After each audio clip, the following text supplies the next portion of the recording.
in a way, the phrase, I think very few people really understand, deeply, and it's extraordinary. You can come here and, if you're willing to work hard, pursue your dreams, anything is possible, right? And it was kind of obvious to me once I came in, if you're passionate about something, you meet other people who are passionate about it.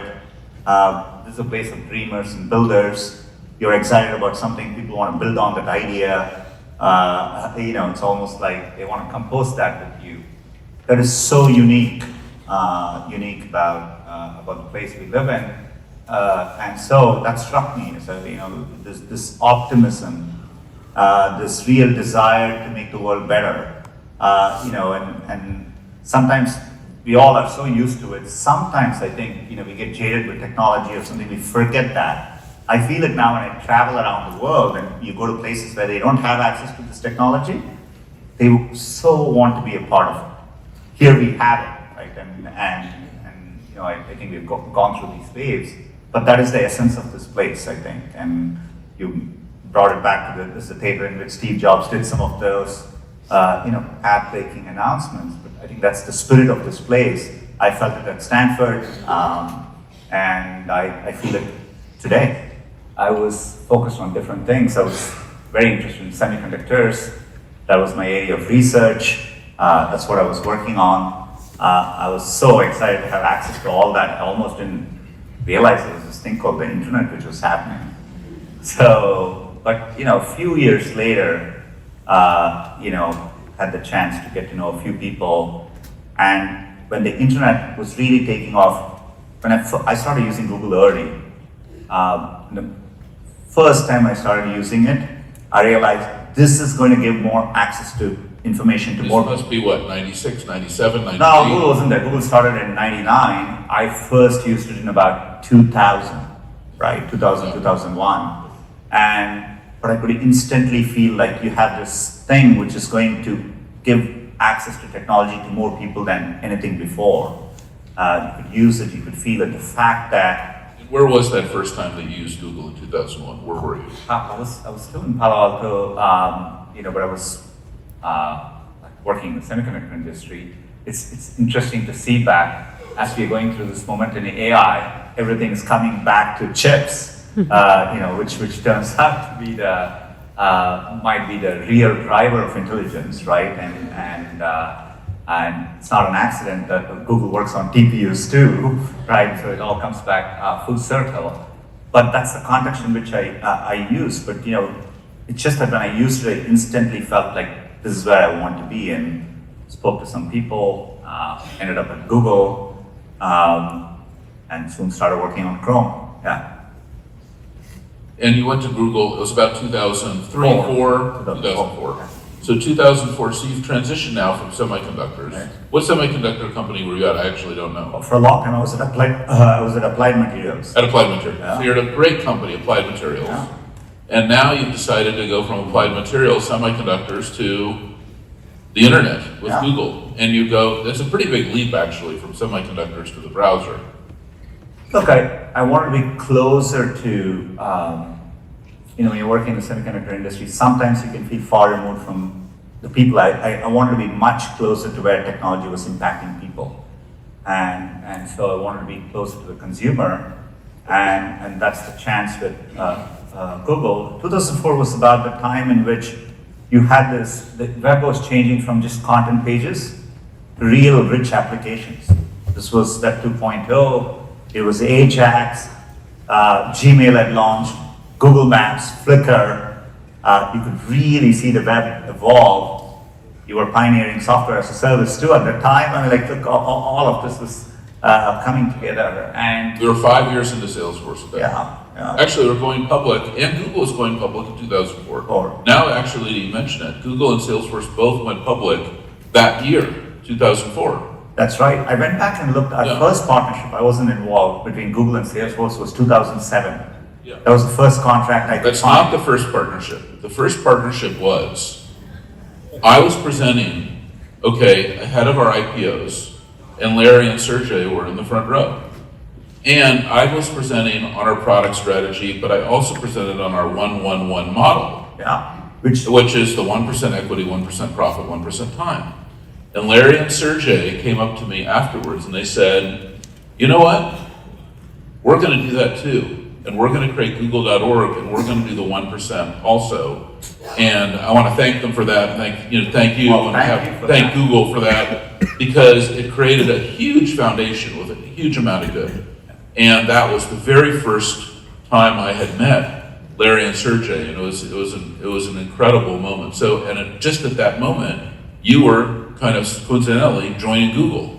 That's right. And so was it before the IPO or after? I think I joined, the IPO happened like 3 weeks later. Fantastic. I So they joined, you joined, the company is going public. That's right. Now, is it at that point, now who was CEO at that time? Was it Eric or Larry? It's Eric. Yeah. Eric. And is that when you said to Eric, I'm going to take your job, Eric?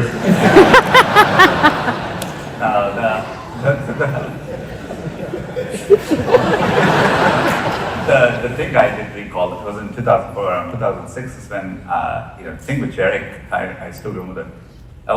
Me and a few others, we wanted to build a browser. And Eric had gone through the browser wars before. Was super familiar with it. I remember vividly Eric telling us, are you crazy? You know what it takes to build a browser? We're not building a browser. We still did it anyway, but he was super generous. And once we kind of bootstrapped a browser, a small team, and then we demoed it to him and Larry Sergey. And once he saw how good it was, he became one of the biggest supporters of it. But that's how Eric and I interacted. But the pace at which it's evolving, and I feel, and I'm sure Mark feels that way, our job is to be good stewards of this technology, bring it in a way that really benefits society at scale, right? And so this journey to harness technology in a way that positively impacts humanity, I think that's what we need to do. We obviously do it in the context of building companies, but companies with a purpose, companies which give back. I think both Salesforce and Google share that deeply, and you inspired the Google journey there.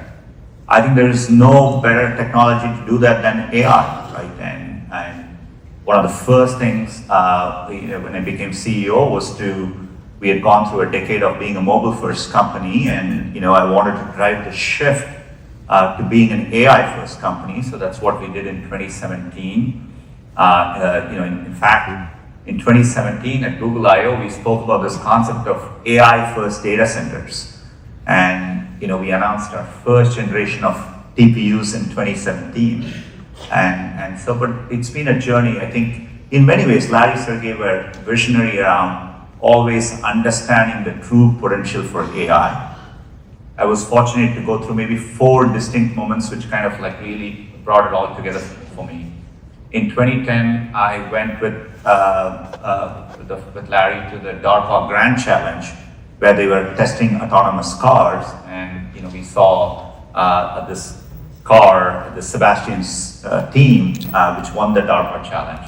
So you kind of saw the progress that's possible. Jeff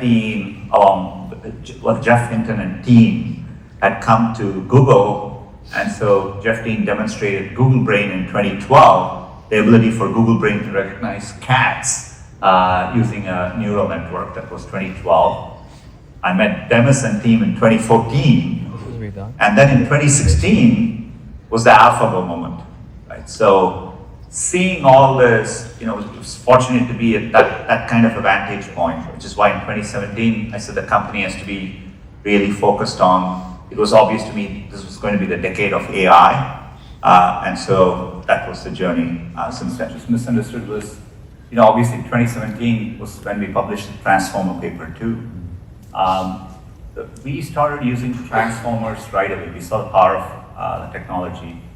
Part of what made search so much better was post-Transformers. This is the paper, All You Need Is Attention. The attention is all you need, and an extraordinary paper, and you can say it's the foundation of everything since then, all of the Gen AI phenomenon. And we built something called BERT and MUM. So we built 2 transformer-based models, which is what dramatically improved search. We use transformers to make search better. We used Transformers that's why we launched Google Photos. It was the first AI native product. We were shipping a lot, and we were working on an internal version of chatbot too. In fact, it was a chatbot that became famous because there was an engineer at Google who thought it was sentient. This was about 6 months before. It was not sentient? I don't, it wasn't sentient. On a light note though, I did get a lawyer, like from the outside, send me a note saying, representing this product called Lambda, and so which is one of the more fascinating emails I've gotten.